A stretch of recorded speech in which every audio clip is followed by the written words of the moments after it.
Este es el ministerio Palabras de Amor. Deseamos que las dulces palabras de amor de Dios sean escuchadas en cada una de nuestras enseñanzas. A continuación, escucharás la serie de estudios Y dijo Dios. Bienvenidos.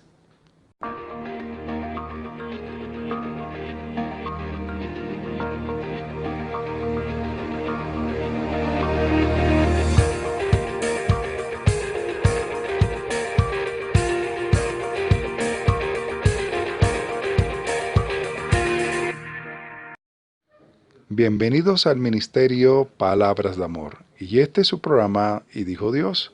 Hoy hablaré acerca de dos sabidurías, una superficial y la otra espiritual. Para abordar este estudio, vamos a comenzar con el libro de 1 de Corintios, capítulo 2, versículos 12 y 13. La palabra del Señor dice, y nosotros no hemos recibido del Espíritu del mundo, sino el Espíritu que proviene de Dios, para que sepamos lo que Dios nos ha concedido, lo cual también hablamos, no con palabras enseñadas por sabiduría humana, sino con las que enseña el Espíritu, acomodando lo espiritual a lo espiritual. El apóstol Pablo podía entender por qué algunos seguidores de él eran muy orgullosos. Después de todo, eran gentiles a quienes había llevado a Cristo, y les aseguraron que no tenían que convertirse al judaísmo o ser obedientes a los detalles de la ley del Antiguo Testamento. Podía entender cómo a algunos con una educación judía bastante sofisticada les encantarían las elocuentes y alegóricas enseñanzas de los brillantes Apolos de Alejandría. Podía entender cómo algunos de los judíos más conservadores confesaban a Jesús como el Mesías, pero tomaban sus instrucciones teológicas directamente de Pedro en Jerusalén, cuya articulación del Evangelio tendía a ser de una mentalidad más hebrea. ¿Qué significa todo esto? El apóstol Pablo sabía que eran hombres que se estaban convirtiendo al Evangelio, pero que en su corazón había mucho orgullo. Podían tomar algunas enseñanzas del judaísmo, otras enseñanzas del griego y también del hebreo. Y realmente eso lo que lo estaba llenando era de orgullo académico. Pablo desaprobaba cualquier intento de alentar el reconocimiento humano y señala la cruz de Jesucristo como un punto de reunión que unirá a todos en la unidad cristiana. Escribe en 1 Corintios 1, 17 y 18, pues no me envió Cristo a bautizar, sino a predicar el Evangelio, no con sabiduría de palabras, para que no se haga vana la cruz de Cristo, porque la palabra de la cruz es locura a los que se pierden, pero a los que se salvan, esto es, a nosotros, es poder de Dios. Pablo retóricamente hace referencia a las personas que se sabe que son sabias, brillantes e inteligentes, que discuten con elocuencia, personas que tienen la sabiduría de este mundo. Se refiere a los judíos, que quieren signos milagrosos, pero también a los griegos, que buscan filosofías elocuentes. A pesar de lo atractivo que esto podría ser, subraya lo más elemental de la verdad espiritual. Como en 1 Corintios 1, 23 y 25, pero nosotros predicamos a Cristo crucificado, para los judíos ciertamente tropezadero, y para los gentiles locura, mas para los llamados, así judíos como griegos, Cristo poder de Dios y sabiduría de Dios, porque lo insensato de Dios es más sabio que los hombres, y lo débil de Dios es más fuerte que los hombres. Por otro lado, él habla específicamente sobre los creyentes en Corinto. Señala que muchas fraternidades, hermandades y cultos de muchas, en ese momento, grupos sofisticados, se dedicaban a realizar reuniones no cristianas. Querían personas que sean sabias según los estándares mundanos. Querían personas poderosas. Querían personas de alta sociedad. Les recuerda sin rodeos que no muchos de ellos eran tan sabios, tan poderosos o de noble nacimiento. De hecho, más tarde les recordará que si van a ser arrogantes con respecto a su sofisticación espiritual, deben recordar sus orígenes. ¿No sabéis que los injustos no heredarán el reino de Dios? No erréis, ni los fornicarios, ni los idólatras, ni los adúlteros, ni los afeminados, ni los que se echan con varones, ni los ladrones, ni los avaros, ni los borrachos, ni los maldicientes, ni los estafadores heredarán el reino de Dios. Y esto erais algunos, mas ya habéis sido lavados, ya habéis sido santificados, ya habéis sido justificados en el nombre del Señor Jesús y por el Espíritu de nuestro Dios, lo dice en 1 Corintios capítulo 6 versículos de 9 al 11. Es útil, ¿no es así recordar nuestras raíces? A veces se nos olvida de dónde nos sacó el Señor. Nadie es perfecto, cada uno de nosotros es un pecador. Algunos son pecadores que nunca han recibido la gracia de Dios. Y algunos de nosotros somos pecadores excepto por la gracia de Dios y estamos vestidos en su justicia, basados en su gracia, no en nuestra propia brillantez, poder o sofisticación. No podemos comprar nuestro camino hacia el reino de Dios con nuestro intelecto, nuestro poder o nuestras conexiones, o la plata o las posesiones económicas. La realidad es que Dios nos ama, somos su pueblo elegido. Pablo está diciendo que él sabe que es muy inteligente, puede defenderse intelectualmente con las personas más inteligentes y continúa declarando que no vino a Corinto con el objetivo de impresionarlo con la inteligencia o lo inteligente que él era.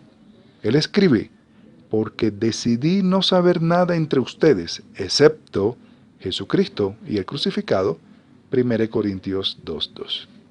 No nos pongamos tan arrogantes y orgullosos como muchas veces lo hacemos, tan arrogantes de nuestra sofisticación intelectual y espiritual. Recuerde que el mensaje de la fe cristiana no es uno de reflexiones filosóficas altamente sofisticadas.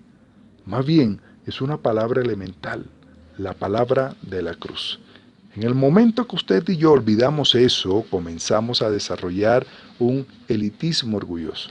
Al igual que los líderes de nuestra actualidad, nos enorgullecemos de nuestra propia sofisticación intelectual. Pero un momento, esto no es todo de lo que Pablo está hablando. Ahora hace la transición en su argumento, que es extremadamente importante. Quiere repudiar cualquier idea que implique que el Evangelio es tan simple en su expresión. Termina produciendo un cristianismo que es una religión de nada, que fomenta y reprime la ignorancia y el antiintelectualismo, como muchos dicen. Eso simple no es el caso, no es lo que decía Pablo. Disponible para el cristiano es un reino de conocimiento, un conocimiento y una sabiduría que no repudia los aspectos saludables de la sabiduría de este mundo, sino que en realidad va mucho más allá. Ese es el conocimiento del Señor. Pablo tiene que detenerse en este punto y recordar a los creyentes de Corintios, como también nos recuerda a usted y a mí, en nuestra ciudad, país o donde vivamos, que una vez que haya llegado a la fe en Cristo, tendrá el privilegio de crecer en sabiduría. Quiero que lo tengas en cuenta. Crecer en sabiduría es un privilegio que no todos tienen. Ahora, ¿estás creciendo sabiamente? Este crecimiento es un proceso riguroso. Esta sabiduría tiene profundidad. Un cristiano que está madurando en su fe no va a asistir a la iglesia los domingos o los días de reuniones o las actividades que le llaman para ser entretenido por algún artista que inviten o una persona muy elocuente, una orquesta famosa que lo haga sentir bien. Hay muchos que van a lugares donde se sienten bien, donde sus emociones son manejadas muy bien. Pero nuestra responsabilidad como hijos de Dios es enseñar, pero también aprender. Es por eso que el apóstol Pablo dice, sin embargo, hablamos sabiduría entre los que han alcanzado madurez, y sabiduría no de este siglo, ni de los príncipes de este siglo que parecen, mas hablamos sabiduría de Dios en misterio, la sabiduría oculta, la cual Dios predestinó antes de los siglos para nuestra gloria. 1 Corintios 2, 6, 7. No estamos hablando de cualquier sabiduría. Pablo está haciendo algunas afirmaciones que tienen enormes aplicaciones para ti y para mí, afirmaciones que son importantes para tenerlas en cuenta. Por ejemplo, hay dos tipos de sabiduría. Una es la sabiduría temporal, es la sabiduría de esta época, es la sabiduría de los gobernantes de esta época, es la sabiduría que tiene horizontes limitados. Los líderes, llámense religiosos, llámense políticos, ellos tienen un horizonte limitado. solamente hasta donde humanamente pueden llegar. Es impulsado por los poderes espirituales de la oscuridad. Tiene una dimensión satánica y está condenado a fallecer. Esa es la sabiduría humana. Ahora, ¿cuáles serían algunos ejemplos de esta sabiduría temporal? Hay muchos ejemplos, pero vamos a citar algunos de ellos.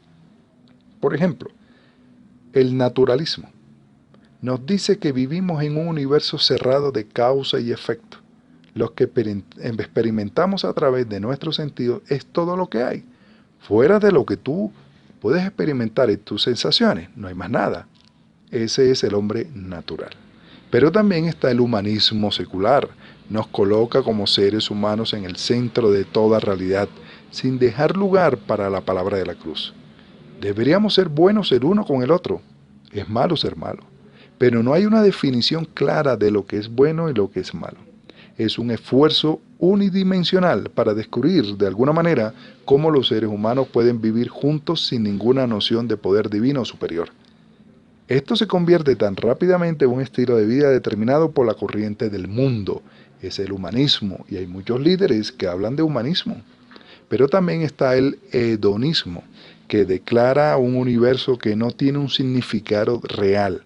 Así que come, bebe y se alegre, porque mañana morimos. Esos son los hedonitas. ¿Ha escuchado personas hablar así? Pero también está el misticismo de la nueva era. La nueva era nos informa que la realidad se encuentra dentro de nosotros mismos, y con una meditación intensa llegaremos a una mayor conciencia de quiénes somos y cómo funciona una relación con los demás. Nueva era, pero también está el materialismo.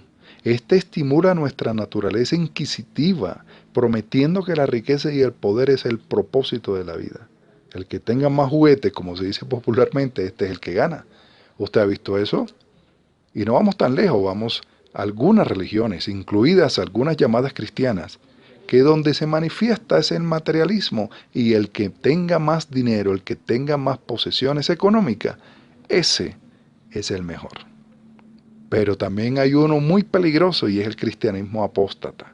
Menosprecia las doctrinas bíblicas históricas de la fe, pero todavía afirman ser cristianos. Hay quienes todavía reclaman el nombre de cristiano, pero repudian la noción de un creador verdadero, de un Dios sustentador que irrumpe en la historia humana, en la persona de Jesucristo y que revela su verdad en las Escrituras. Puedo mencionar otras evidencias de sabiduría temporal. ¿Qué tienen todas en común? Viven en tiempo, en una época, y eso es todo. Realmente no han nacido de nuevo, mucho menos pueden madurar ya que poseen el Espíritu de Dios que los puede guiar a toda la verdad. En cambio, el segundo tipo de sabiduría es la sabiduría eterna. Esta es la sabiduría oculta de Dios, es su revelación natural y especial de sí mismo.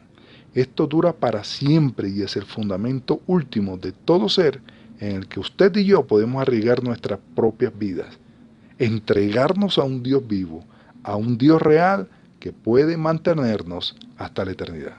Por supuesto, a veces distorsionamos y malinterpretamos la sabiduría de Dios. Cuando lo hacemos, debemos estar bajo la autoridad de la revelación de Dios, encontrando la corrección de nuestros errores a través del esfuerzo de comprender plenamente la sabiduría que previene de lo alto. Ninguno de los gobernantes o líderes de este tiempo entienden eso completamente. A veces, la frase "los gobernantes de este siglo" se usa para describir el mal, los poderes sobrenaturales que se cree controlan el destino humano. Parece que aquí Pablo se refiere a los líderes humanos, ya que en el versículo 8 dice que estos son los que crucificaron a Jesús, y que el contraste en todo este pasaje es entre el creyente que tiene el Espíritu y el no creyente que no tiene el Espíritu del Señor. No muchos de los gobernantes de este mundo entienden el Evangelio de Jesucristo. El poder tiene una forma de corromper. Como siempre se dice, el poder absoluto corrompe absolutamente. Sé que el reino de Dios para muchos es locura. Sé que para muchos escuchar la palabra del Señor es basura. Sé que para muchos intentar estudiar la palabra de Dios es una pérdida de tiempo. porque están ensimismados en los problemas, pero también en el día a día. Ahora, Dios se ha revelado a sí mismo a través de su Santo Espíritu, cuando entra en la vida de aquel que cree. Si yo te dijera que me contaras todas tus intimidades, tus problemas, tus pensamientos, tú me dirás que son privados. Pero yo te digo una cosa, hay alguien que puede ir más allá de lo que superficialmente puedes mostrar, y es Dios. Dios conoce tu corazón, Dios conoce tu máscara también. ¿De qué nos mofamos? ¿De qué nos alegramos? ¿O de qué nos vanagloriamos? Si Dios todo lo sabe. ¿Será que cuando el Señor venga estás preparado para irte con Él? ¿O por el contrario, te quedarás? Sé que para muchos esta palabra es algo que no tiene sentido. Hay muchos que dicen que ya el Señor no viene porque ha tardado mucho. Pero te digo que me escuchas. Cuando el Señor venga, será un abrir y cerrar de ojos. No habrá tiempo de arrepentimiento. Por eso hoy es el día en que puedes tener la oportunidad de arrepentirte delante del Señor. Que tú le digas que perdones tus pecados y que tú puedes entrar a la presencia de Dios en este instante, porque Él te espera con los brazos abiertos. Tú, que todavía sigues creyendo que la corriente de este mundo y de las cosas materiales te van a salvar, estás equivocado. Pero todavía hay tiempo. Entrega tu vida al Señor. Desata todas las ataduras que tienes de este mundo y entrégate. Y verás cómo cambia tu vida. Y tú, mi hermano, que escuchas este mensaje y que consideras que estás bien, porque vas a lugares donde tus emociones son muy complacidas, donde te entregan un evangelio distorsionado, pero tú consideras que le estás cumpliendo al Señor. Recuerda, Dios va a pedir cuenta de cada uno de los actos y de todos los talentos que nos entregó. ¿Será que vale la pena tener la sabiduría de Dios o la sabiduría temporal o superficial de este mundo? Tú eliges. Estás en el momento para decidir. Espero que este mensaje haya sido de bendición para ti, y si consideras que es así, lo puedes compartir, hazlo. De esta manera podemos llegar a muchos más. Que Dios te bendiga y que Dios te guarde.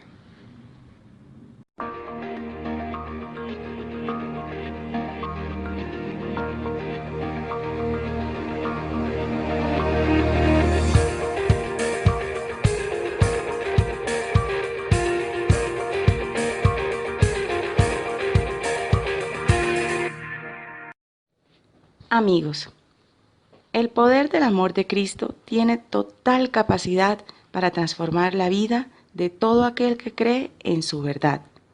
Te invitamos a que nos contactes al correo electrónico mpalabrasdeamor@gmail.com y en nuestras redes sociales. Muchas gracias por seguir.